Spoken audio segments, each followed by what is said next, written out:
Hello. Hey, everybody. Welcome to a Fistful of Dice. My name is Matt. This is session 2 of our Ironsworn solo campaign. Um, we're playing this completely by ourselves with the help of inspiration from the chat and, of course, the oracles. These roll tables used for inspiration and idea generation in the Ironsworn core rulebook. So, last time we built a world, and we sort of made some decisions about that world based on the Your Truths workbook. Let me open our note stock here. These are the notes that we took when we were building our world, basically deciding that there was a sickness that drove us from our home and brought us to the Ironlands. The iron here comes from these ruins, the remnants of this strange empire of beings known as the Iron Ones. We have magic users that are being sort of feared by their communities and exiled, which helped inspire our character of Eos. We have enclaves of elves and giants, and we have these beasts, these magical beasts that are roaming the Ironlands. So, we built that world, and then we also created our character, whose name is Eos. We'll get his character sheet open here. Eos. And we decided to go with an interesting build for Eos. We decided initially we were going to have him have some spells and an owl companion. He ended up with a cave lion companion that we decided was a owl lion companion named Anatu. We also gave him the sighted path asset, which allows him some sort of strange sort of magical foresight into things. And he's really good with a staff. We also decided that he is from a village called Thornstead, which we have put on the map here of the Ironlands. We decided where that went, or rather I did after our session last time. Sort of bordering the deep wilds here in the Havens region of the Ironlands. In Thornstead, he has several bonds, one with the village of Thornstead itself, but also with his childhood friend, a guy called Griff, who unfortunately sustained some sort of injury while out in the wilds with Eos. Eos also has a bond with this strange iron hammerhead, this item that was left to him by his mother, and he sort of treasures this item. And last time I was doing some thinking about the character, and I think that this iron hammerhead is affixed to the end of his staff, and so he has this staff and this sort of like strange looking iron hammerhead that's sort of affixed to the end of it. So that'll be something kind of fun to play around with. So yeah, we're going to go ahead and get started here. I'm excited because we're actually going to play today. We're actually going to make some rolls and some moves and things like that. We did create our bonds last time. And in fact, I remembered I forgot to fill in our lines for our bonds. And we made a vow here, a background vow, to find my mother, who left the village of Thornstead. Oh, hang on. I'm getting a Patreon notification here. Making sure it's not someone saying, hey, we can't hear you. Okay, cool. Oh, it's a comment from Nathaniel. So, Nathaniel, you should be able to just click on the title of the YouTube video and it'll come up on YouTube. So it's unlisted on YouTube so that, it's not just public up on my channel. It's so only patrons can view it. So we created this background vow of finding my mother, who went off in search of answers regarding the Iron Ones and sort of, wasn't planning on being gone for a long time, but has now been missing for, I think we decided that it was like 17 years or something like that. Really long time, but we have this iron hammerhead that she left to us. And As our magical sight developed, we left. We, I'm not sure if we were like physically cast out or if we just faced so much sort of shittiness that we decided to leave of our own volition. But we left the village of Thornstead a while back, and we're kind of wandering around. I imagine that we're wandering the havens at the moment. One thing that we didn't do last time was we didn't decide on an inciting incident. And initially I was thinking that the inciting incident might be, our exile, but I like the idea more that we have been wandering for maybe, 6 months to a year. We're kind of starting to get our bearings about, being on our own. So Eos and Anatu are kind of wandering around, doing the best they can, surviving the best they can. So we're going to come up with an inciting incident to sort of kick off the campaign here. So what I'm going to do is, I'm really excited. We're going to actually start playing here. We're going to roll an action and a theme. And from the action and the theme, we're going to come up with something that's happening that we want to get involved with here. So let's roll action and theme. Advance stranger.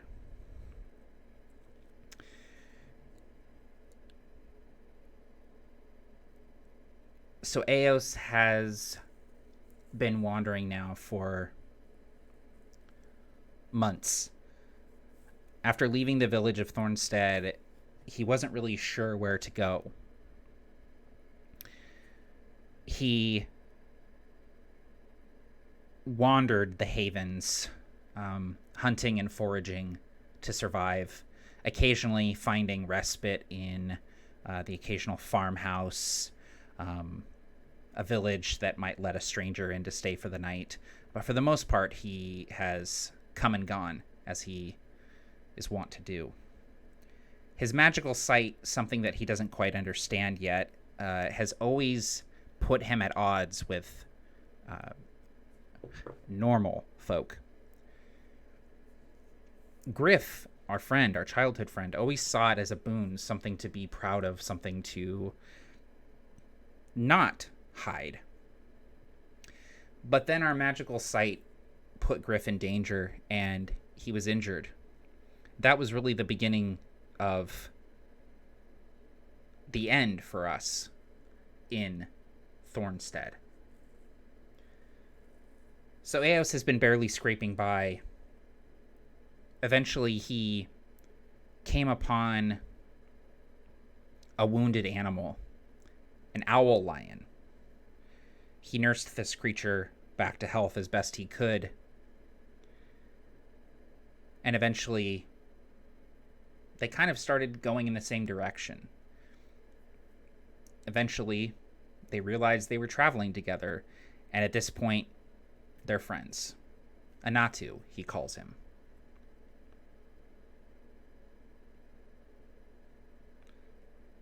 As Eos is walking one of the less trod roads between the settlements that dot the havens of the Ironlands, the most populous area of the Ironlands, he catches sight of a stranger coming towards him. I'm actually going to move my webcam up to the top here so that you all can see my chat, because that's where the rolls are going to go, is over here. He sees a figure coming towards him in the road, and immediately he is put a little off guard. He's not used to seeing folks on these roads that he goes by, these less traveled roads. And so he grips his staff a little bit tighter, and he might reach a hand down and place a reassuring hand on the powerful shoulders of this strange creature that seems half feline, half bird, these feathers sprouting where a mane might go on a lion. He pats Anatu and says, "Easy, easy." This stranger is coming towards Eos, and he's gonna try and get a better look at this person. And so I think what we're gonna do here is we're gonna go ahead and roll some descriptors for this person. Let's go ahead and roll 2 and a disposition. Oops. And an activity. An insensitive, remorseful, but driven person, unfriendly in disposition, and their activity is disabling.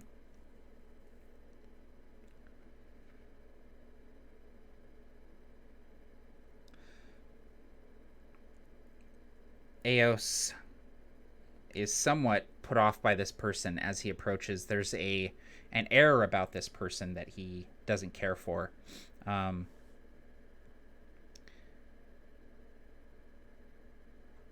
He grips this staff a little tighter and approaches, and he decides that he's going to call out to this person, making himself known, because as he gets closer, he realizes that this person is not actually coming towards him, but rather this person is standing in the road, and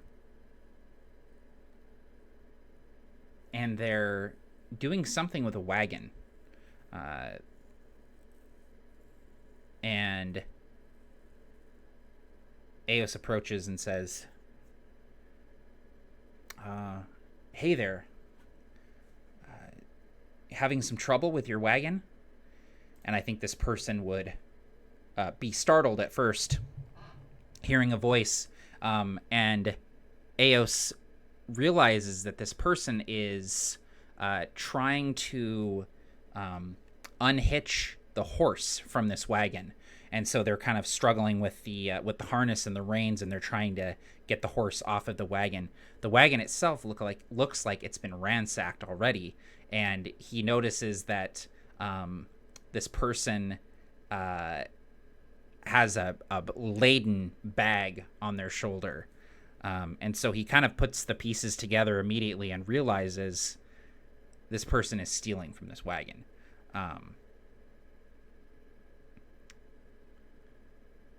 Eos would not necessarily put himself in harm's way for this, but he would wonder if this wagon does not belong to this guy, where did it come from? And where are the people who drove the wagon? The bandit, the thief, would likely be in a hurry to leave. They get the horse free, and Eos would say, hold up, I don't want to judge. Salvage is salvage. What you've come upon is yours, of course.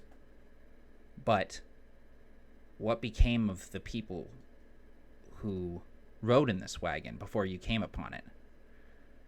And I'm going to try and gather information here from this person. Gather information is a move, and moves power this game. That's how progress is made, right? So let's go ahead and try and gather information. So I'll go ahead and read the text here. When you search an area, ask questions, conduct an investigation, or follow a track, roll plus wits. If you act within community or ask questions of a person with whom you share a bond, you add +1. So that's a great example of where the bonds come into play. On a strong hit, you discover something helpful and specific. The path you must follow or the action you must take to make progress is made clear. Envision what you learn and take +2 momentum.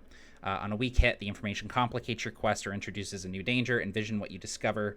Ask the Oracle of Ensure and take +1 momentum.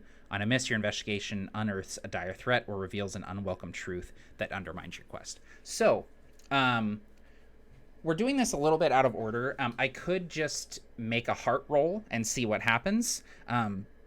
But I want to tie this to a move because I think that this is going to be our quest. I think that our initial inciting incident here is coming upon this wagon and trying to decide what we're going to do if we're going to try and find these people that left this wagon behind. And so as Eos calls out to the bandit and tries to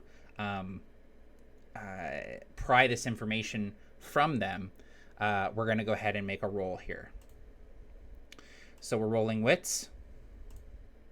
We're not adding a modifier because our bond doesn't apply here. And we get a strong hit. So let me explain to you really quick, first of all, how the dice work in this game. So when you make a roll in Ironsworn, you roll a d6, which is called an action die, and you roll 2 d10s, which are called the challenge dice. Your roll on the d6 plus any modifiers, so in this case, we're adding our wits to the roll because we rolled wits.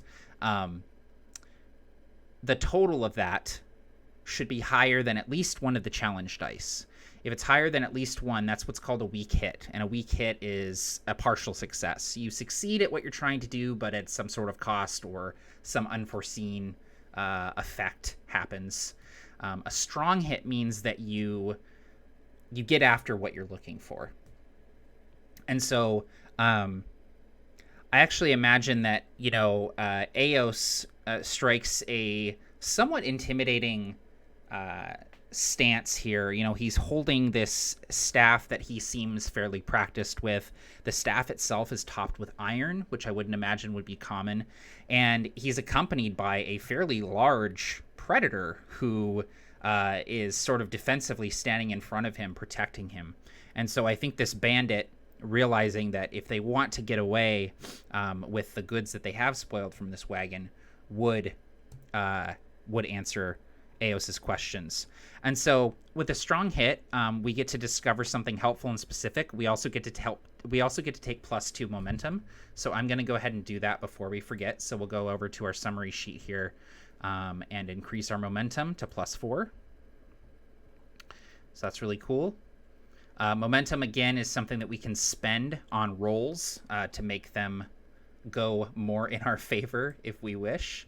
And then we're going to go ahead and ask the Oracle what's going on here. So let's roll action and theme again and see what we get. Await burden. Await burden. The bandit says,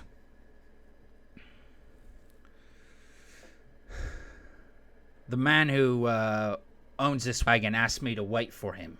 Watch the wagon, protect it. He was going off in that direction to look for something. Well, I've been waiting here 2 days and he hasn't returned, so I'm taking payment out of the goods in the back of the wagon and this horse here." Eos nods. That's fair. However, I would ask that you at least leave enough food here for the man to feed himself if he does return. He's not coming back. He went out in that direction.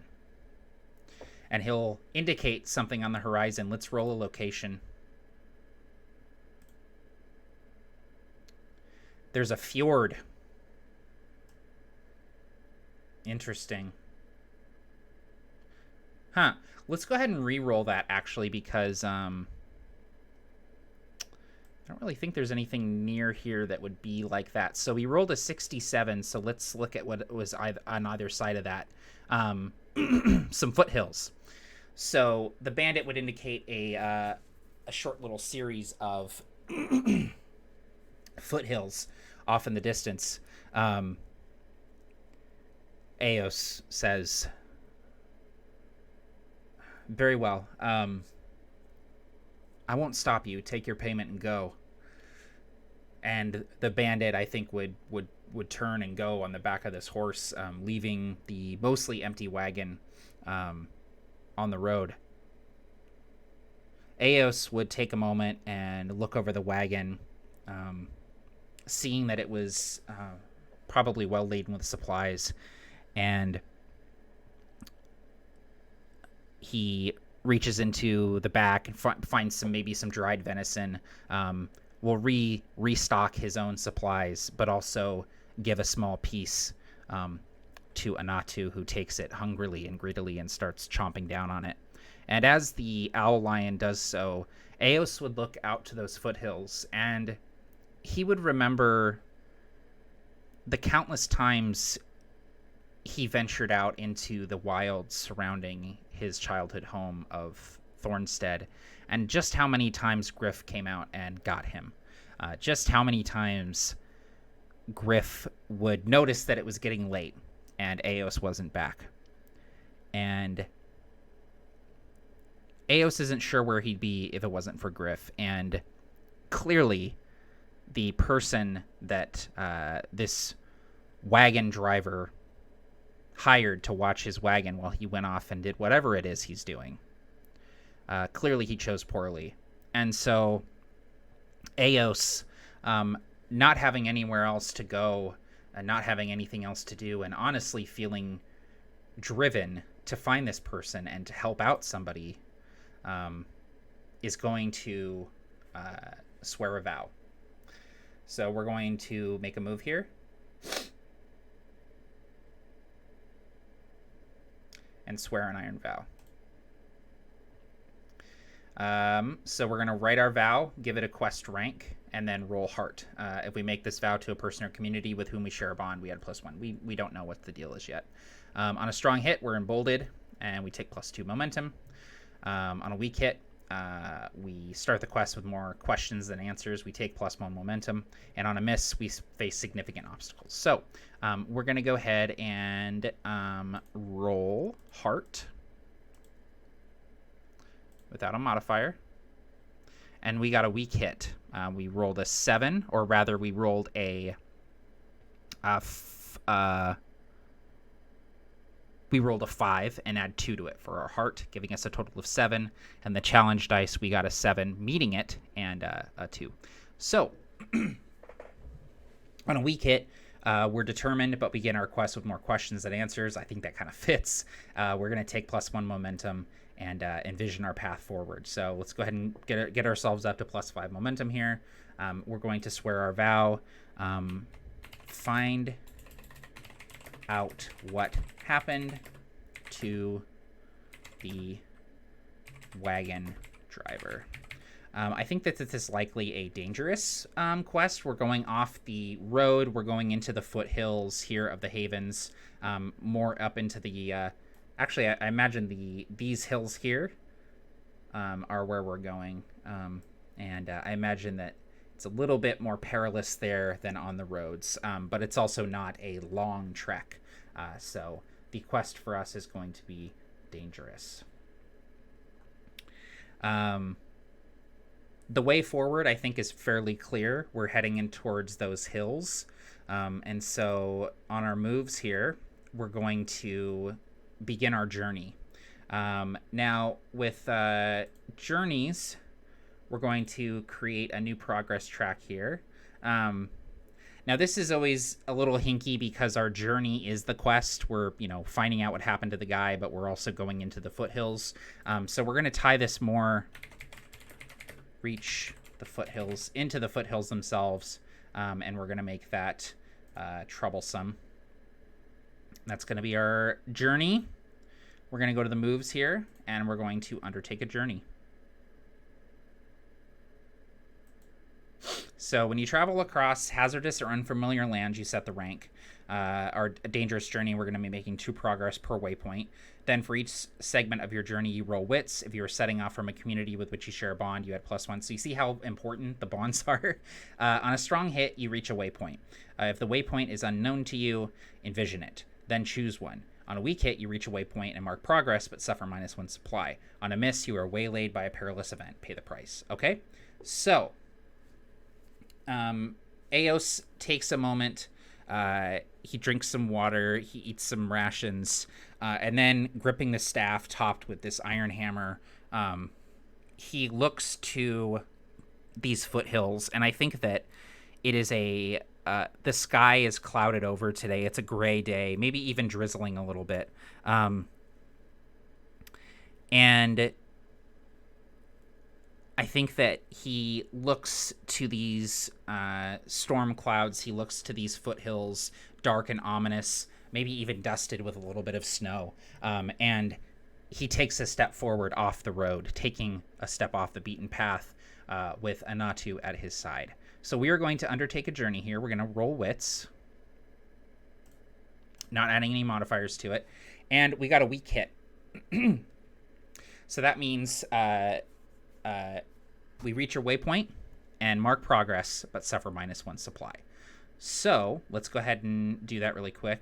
We're down to 4 supply, which basically means that, we had to stop. We had to, drink more water than we normally would. We had to eat some rations. Maybe we had to use some supplies to, like, get somewhere. And so we're going to envision that here in a little bit. But first, we're going to mark progress on our journey here, which is 2 progress per waypoint. And now we're going to envision our waypoint, our basically the scene that happens as a result of this montage here. So there's a few ways that you can do this. You could do like a descriptor of a location if you wanted. You could roll action and theme for something that you might have to overcome. I think that we're going to go ahead and roll a... Oh, it's so I always forget the location descriptor is busted on the Roll20 sheet. It automatically goes down to the character descriptor. So we're going to go to the location descriptor in the Lodestar book here. And get some dice. Make a quick roll. I know I've got dice here somewhere. Those are all D6s. Oh, here we go. Here we go. I need to set on my wife's dice here. These are nice too. All right. So 65 location descriptor, cold. So I think that as we get closer to these foothills, Eos and Anatu, they feel this cold, chill, frigid wind coming down from the foothills, from the hinterlands off to the north, but also from the foothills off to the east here that he's walking towards. And this chill, frigid wind just makes him so cold. There's like this biting wind that comes up, and he tugs his cloak a little tighter around himself, but still finds himself shivering and makes a little bit slower progress than he would have otherwise. Likely eating more food as he does to try and keep his energy up. So let's go ahead and make another roll on our journey here.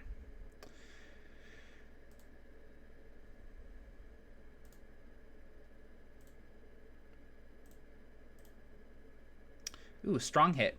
Reach a waypoint. And we can either mark progress or mark progress, take +1 momentum, and suffer -1 supply. I think we're going to do that. We're moving quickly. I think that as the sun gets high in the sky, it warms Eos's face. And he starts moving a little bit quicker, and he starts feeling emboldened to reach his destination. So we're going to go ahead and mark 2 more progress here on the reach the foothills.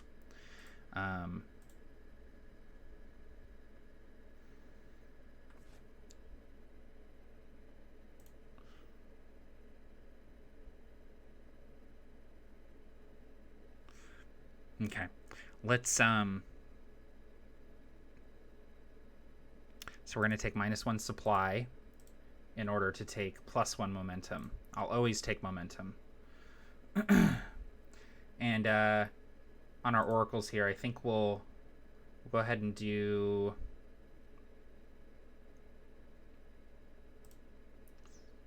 a ruin. Location is a ruin. So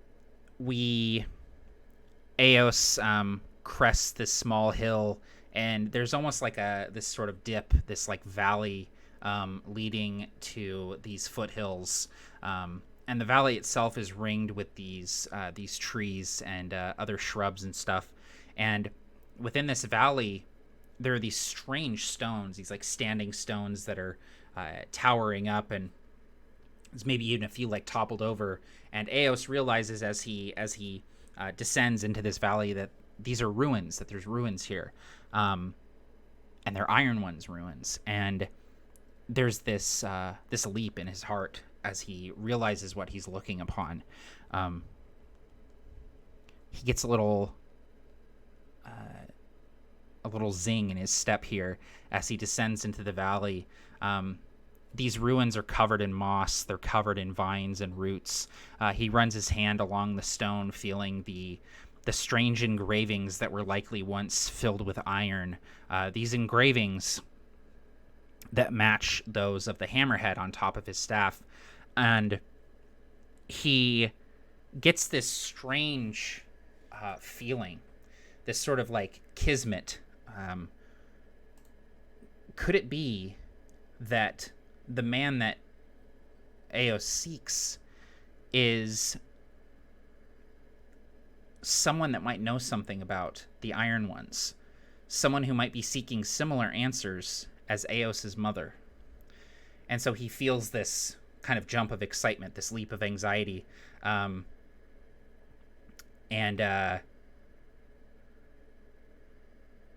think we're going to gather some information here at this waypoint. We're going to try and find out if the man came through here using our sighted asset. Eos takes a moment. He closes his eyes, leaning on his staff. And when he opens his eyes again, they've taken on this strange light, this almost dim glow. His pupils are large and dilated as he looks, as he's done many times before, past reality and into the veil of magic as it exists here in ruins like this. I'm going to attempt to gather information to identify or detect mystic forces, and we can add +1 to that roll and take +1 momentum on a hit because of our sighted path here. So let's go ahead and make that move. And what we're doing here is we're going to try and reach a milestone on our quest here, because this directly pertains to the guy that we're looking for. So let's go ahead and where are our adventure moves? Right here. Gather information. So we're going to gather information with wits, and we're going to add +1 for our sighted path. We got a weak hit. The information complicates your quest or introduces a new danger. Envision what you discover and take +1 momentum.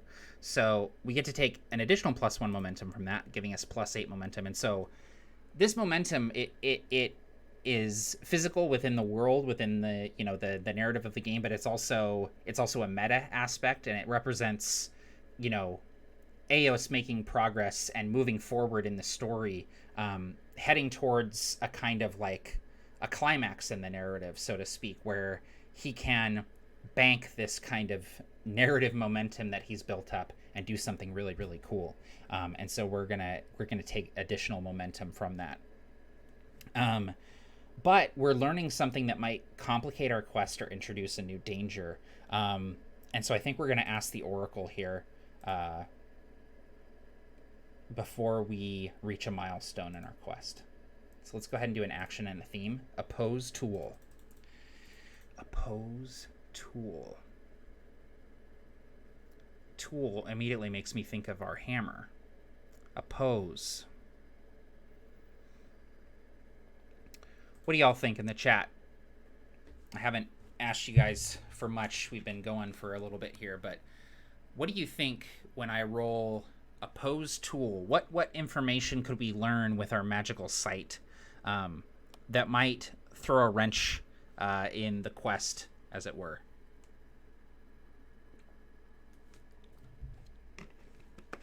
As I take a drink here.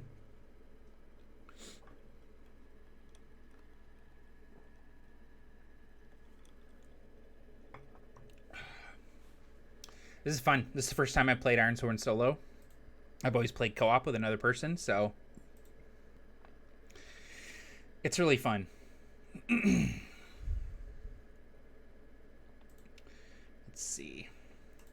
We might not have enough folks in the chat to get some good inspiration here, so I might be on my own here. But what I'm thinking is that maybe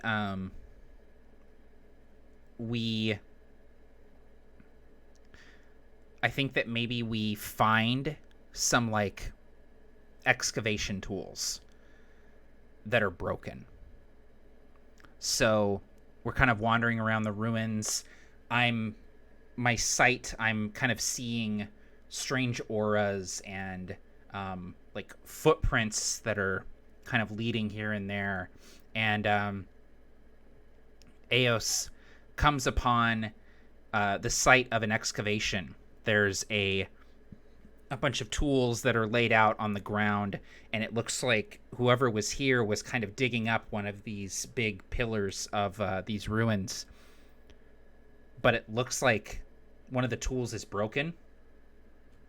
Like this, we'll say it's like a pickaxe, and the handle of the pickaxe is broken, and it looks like someone was maybe like dragged off.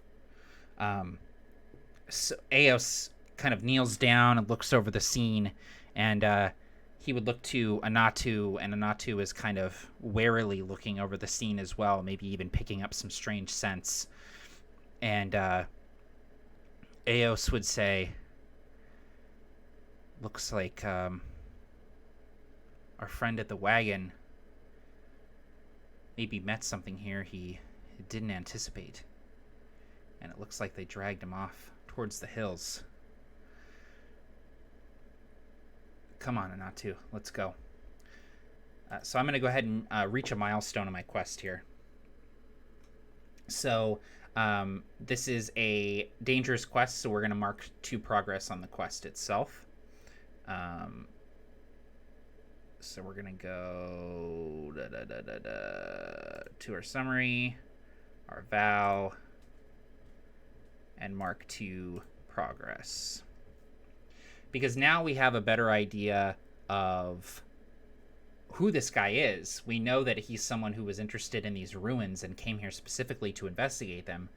But we also know that he was dragged off by something or someone towards the foothills. And so we're going to continue on our journey here. So that was we decided to make that waypoint more of a scene. We decided to play out some of stuff and actually make some moves within the scene itself, because we had an opportunity to learn some stuff. And so all of that is just totally improvisational. You know, rolling ruin, I'm like, me as a player, I want to know more about the ruins. And so I decide that we're going to learn more about the ruins. Like, it does take a little bit of a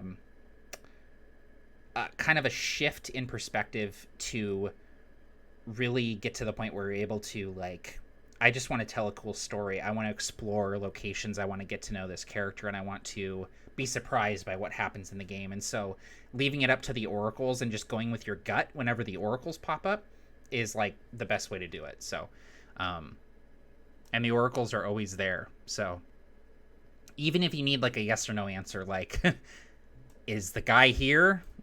50% he is, 50% he isn't. Let's roll and find out. So, yeah, it's a really sort of flexible system for that sort of thing. But we're going to continue on our journey here. I think we did everything we needed to do there. We marked progress for the waypoint, I believe. Yes, we did. And we reached a milestone on our quest. And so we're going to go ahead and continue on the journey here.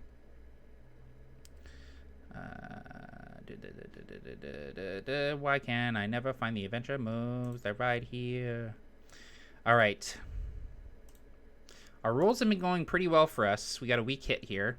On a weak hit, reach a waypoint, mark progress, but suffer -1 supply. So, let's go ahead and mark progress. I think that we're sort of at the foot of the foothills. We have reached the kind of frosted, forested sort of place where these hills kind of rise up out of the plains of the havens. And through the dense woods, we go traipsing, and the hills themselves kind of soar up into the sky, and they maybe even kind of blot out the sun as we get closer to where the hills meet the plains themselves. We need to get -1 supply again. It's taken us quite a long time to get here. I think we're probably nearing nightfall at this point on our journey, but we're going to continue on here. I think we're going to go ahead and we're going to reach our destination. When your destination comes to an end, roll the challenge dice and compare to your progress. Momentum is ignored on this roll. On a strong hit, the situation at your destination favors you. On a weak hit, you arrive but face an unforeseen hazard or complication. On a miss, you have gone hopelessly astray. Your objective is lost to you, or you were misled about your destination. So let's go ahead and we've got 1, 2, 3, 4, 5, 6 progress. So we are going to basically roll that. We are going to roll the challenge dice against that 6. And we got a weak hit. On a weak hit, you arrive but face an unforeseen hazard or complication. So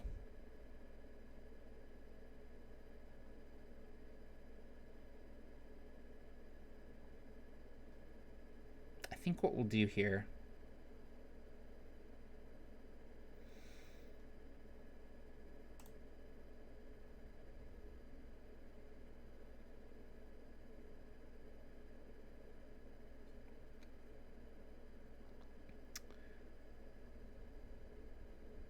I want to envision the location that we find here at our destination. Mountain. So at this hill, it's the largest hill among them. It sort of towers up, almost appearing like a mountain. It's craggy and has these ridges. Its bottom is forested. Its top is capped with snow and ice. But we clamber up it all the same, doing our best to follow the trail that we picked up at the ruins. But we continue up this mountain, and I think we find like a cave leading into the hill itself, and there's a strange stench coming out of the cave. Superstition, persevere, superstition.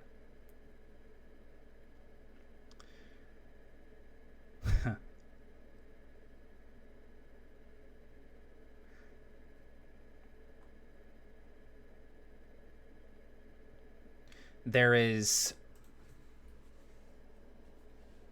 strange markings all over this tunnel, and Eos immediately gets a strange foreboding feeling as he looks upon it. The marks themselves look familiar, but they're skewed. They're marks he's seen before on the ruins of the Iron Ones. Not only that, but on the hammerhead at the top of his staff. But the way these markings are made are crude. And the other trophies that adorn this place, skulls, bones, furs, the stench emanating from it. It smells like death.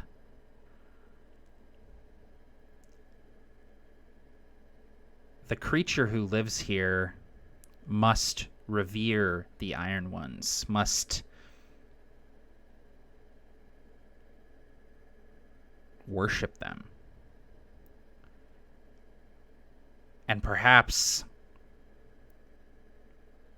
this being watches over these ruins, and when they came upon this archaeologist, this excavator that was trying to uncover the ruins, they saw it as an affront to them, and so they dragged him back to their cave.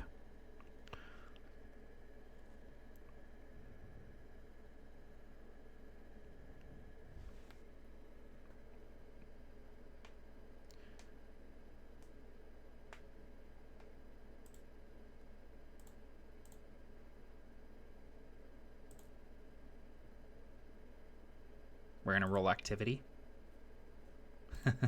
Seizing.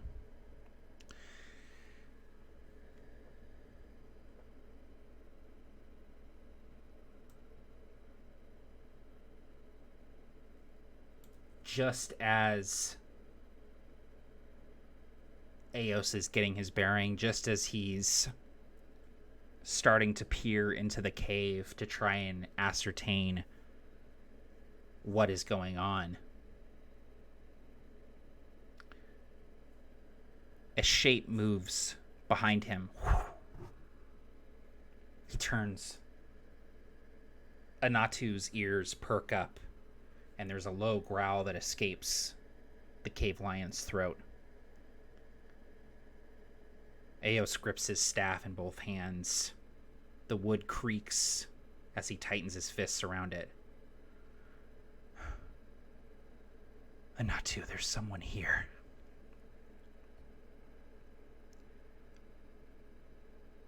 There's a rush of motion, and Eos almost turns too late.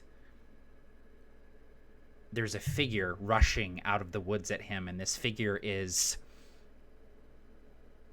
clad in stinking furs, and carved into their body are the same shapes carved into the tunnel entrance. This figure wears a strange mask that looks like it's stone and iron, fully encasing his head. Some sort of Iron One's cultist or something like that is charging towards Eos with a weapon, brandishing like a club with a stone head. Eos is going to have to act quickly here to try and avoid this initial attack, and so we're going to make a face danger move.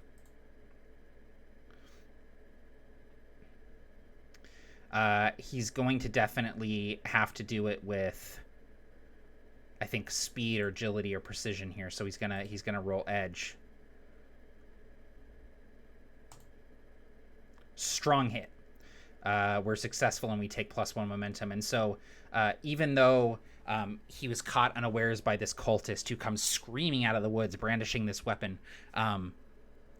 Eos turns, and very quickly his instincts kick in. He brings up the staff, catches the club, and turns it aside, allowing him to sidestep and get his bearings.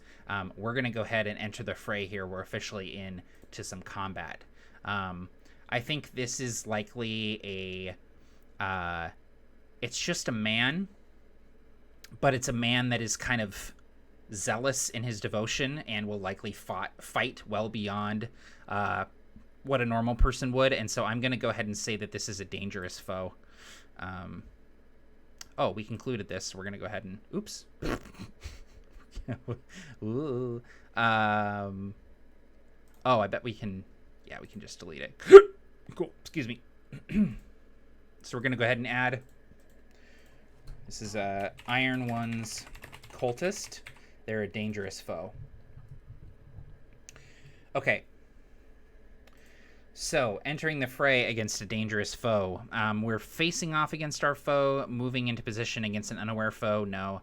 Ambushed. Yeah, we were ambushed. We're going to go ahead and roll wits. And even though we managed to sidestep that initial attack, there we go. Strong hit. Awesome. Strong hit. We get +2 momentum. Y'all, we have max momentum now. We are at +10 max momentum, and we have initiative. So, in Ironsworn, initiative isn't like it is in D&D. It's not like you go, I go, they go. Like, it's not a turn order. You either have initiative or you don't. And if you have initiative, that dictates what you can do on your turn. And so if you have initiative, that kind of signifies that you have the upper hand. You're in an advantageous position. You're on the attack rather than the defense. You can strike out and attempt to deal damage and end the fight if you have the initiative. If you don't, you have to kind of do some other things. So we're coming into this combat pretty strong. We have the initiative. We have +10 momentum, and we're at full spirit and full health. So we get to act here. And so as this cultist comes running out of the woods, Eos, boom, catches the staff, knocks it off to the side, brings the staff to bear on an offensive posture. And we do have the long arm combat talent. So we can use it. We can decide to use it as a simple weapon, which will only deal 1 harm. But if we do, we can strike or clash using edge instead of iron. And if we do, we can add +1 and take +1 momentum on a hit. So that's really awesome. I think we're just going to go ahead and strike. So we're going to strike using edge. And we get to add +1 from our long arm.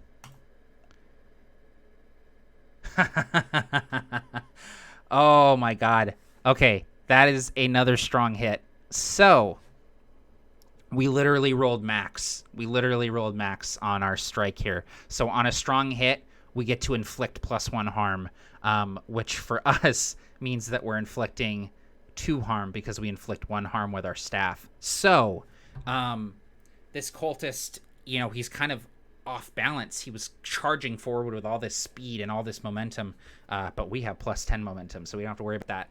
And Eos catches the club, knocks it aside, and immediately brings up the iron hammerhead affixed to the end of the staff, brings it up under the guy's chin, and just crack, just hits him in the bottom of the chin. And there's this snap as something in the guy's jaw just crumbles under the weight and the speed of this staff, capped with this iron. And so because we're doing 2 harm, which basically means that we get to mark 4 progress, because we're doing 2 progress per harm. Does that make sense? So because this is dangerous foe, we're doing 2 progress, you know, per thing. We're doing 2 harm, so 2 progress per harm equals 4 progress. Boom. So this guy's head snaps backwards, maybe even, you know, teeth are flying out. We see this stone mask that he's wearing, like, snaps, cracks. There's a spider web crack that goes about it. He stumbles backwards, holding his jaw, screaming in pain. And he looks at the iron head on this staff and says something like, "That doesn't belong to you. You don't deserve it." And he's going to come charge forward again. We still have the initiative.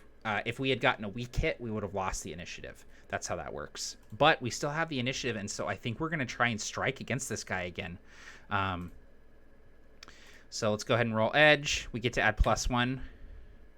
Ooh, actually, you know what? Or no, we have eager with Anatu. So Anatu, too, is circling this guy, helping me out. So let's go ahead and strike. Rolling edge. +1 from our long arm asset. Weak hit. Okay. So let's go ahead and mark our progress before I forget. That's only 2. We only deal 1 harm on that one. So on a weak hit, inflict your harm and lose initiative. So we no longer have initiative.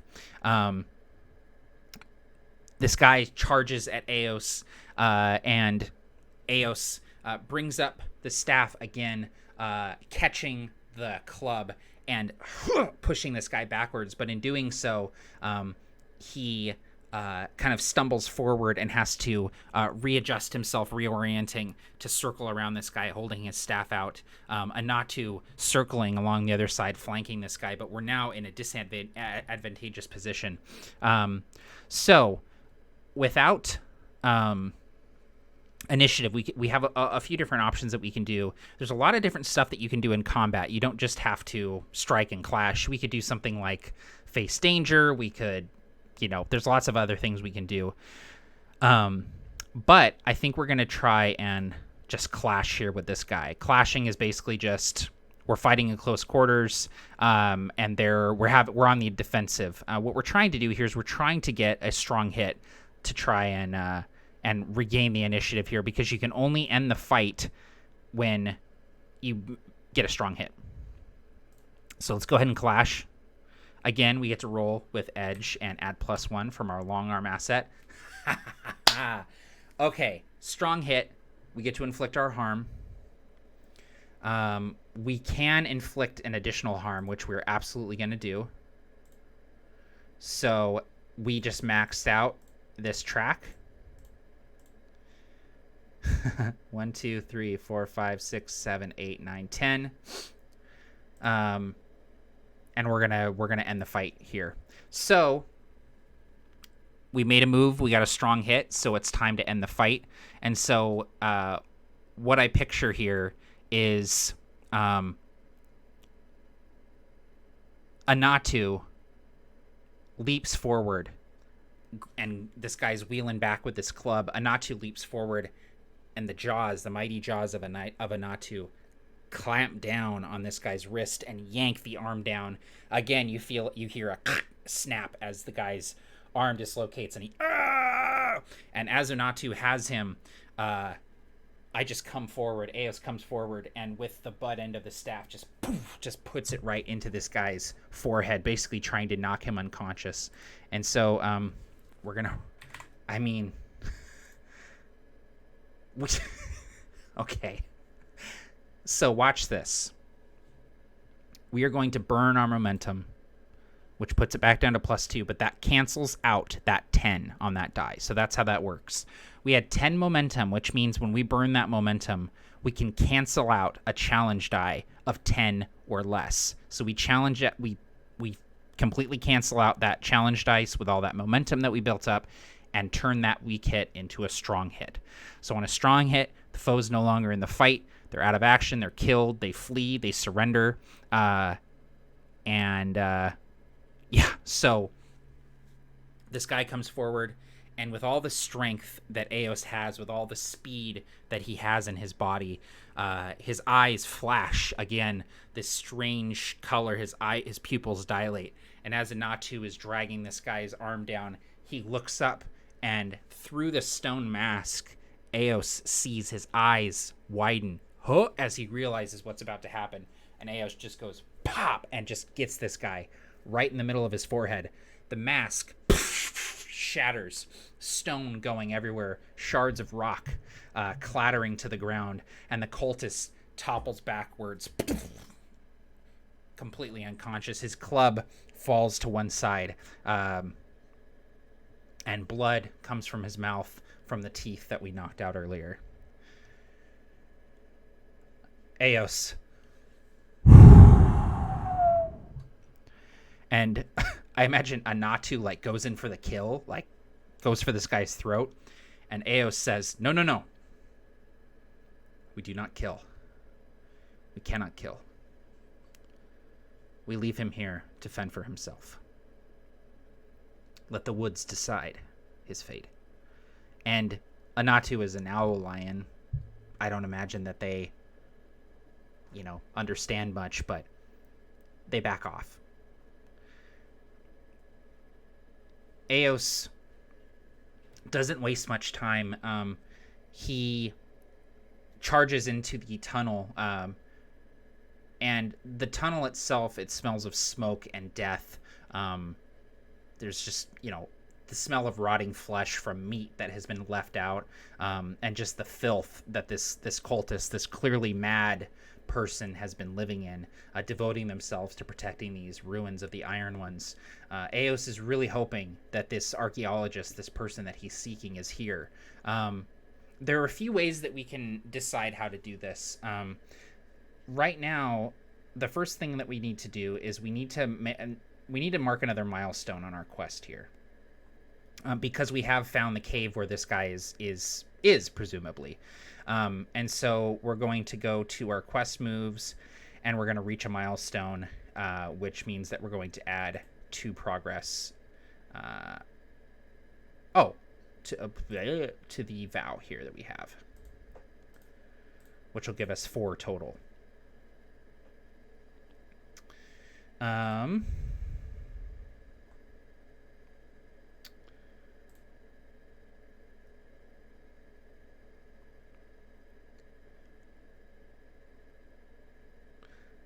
So we're going to make a secure and advantage roll here. This is like a really,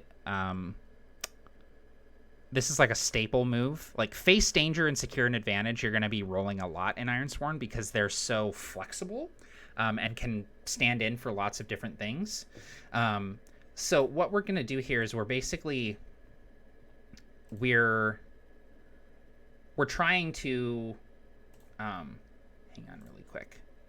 Face danger or gather information. Okay, gotcha.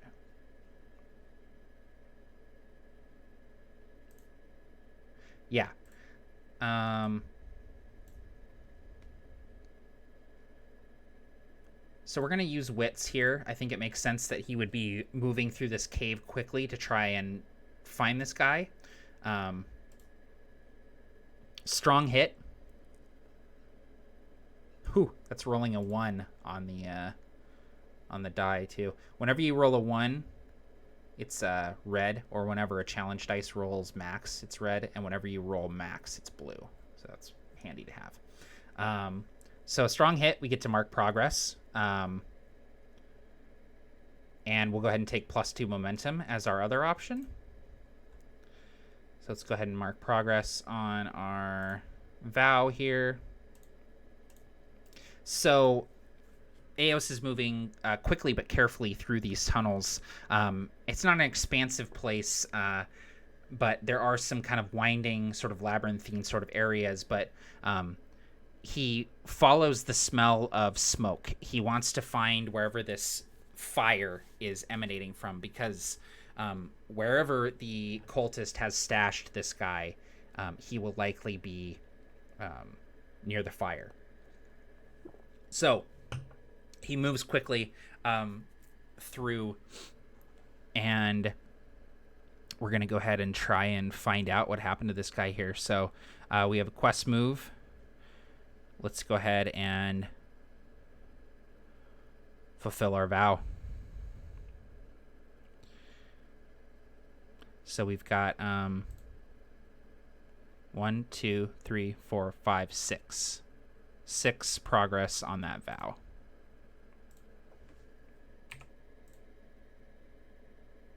Whoa.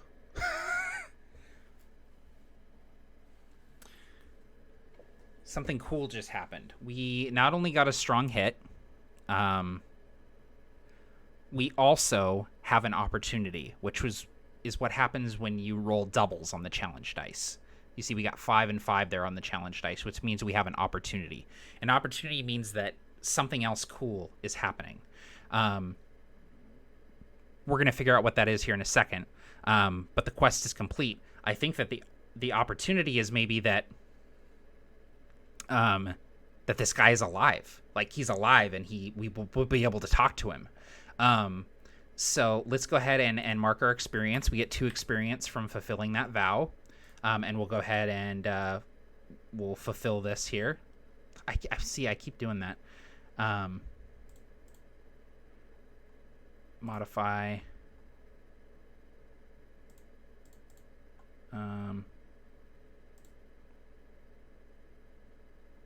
Here, I wonder if we can... Oh, just set it to troublesome and delete it. There we go. Okay. So we come around this corner and we see this camp, this like makeshift, meager, just the shitty camp. And there's maybe animal furs in one corner where this cultist sleeps. And there's a post on one side of this cave, and tied to this post, let's find out what they look like.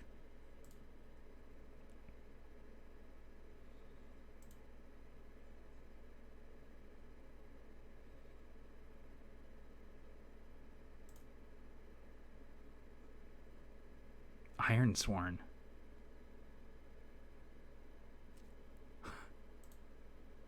Timid. Hostile. So we come around this corner and we see this man. And he's older.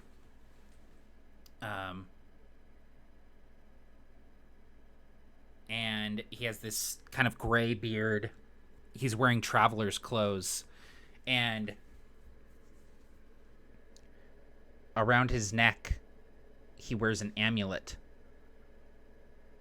that looks very much like the hammerhead that I have.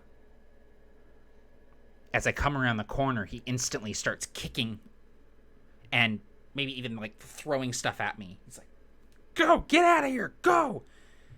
And I say, "Oh, wait. I'm here to help. I just...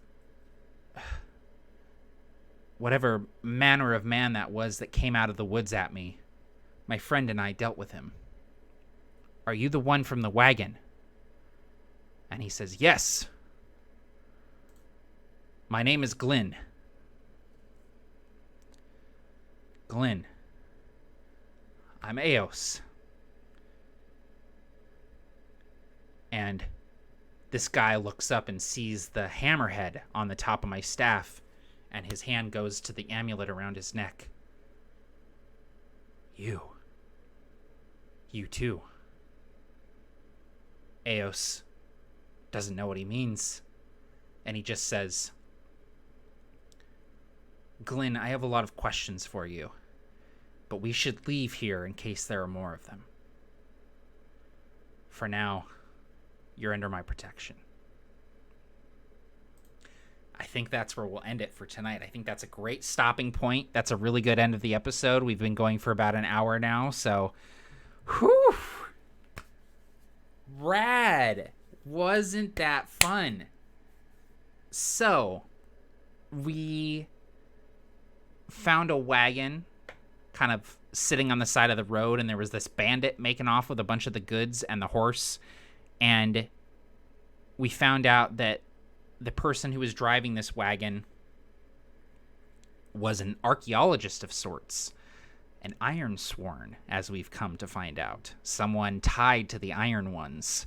And we went into the foothills looking for this guy, and in the midst of looking for him, we found ruins of the Iron Ones, and we came upon a cave in the foothills. We fought a cultist, we kicked his ass, just laid him out, and found this guy that we were looking for, fulfilling our first vow as an Ironsworn and gaining 2 experience, which we'll have to spend next time we play.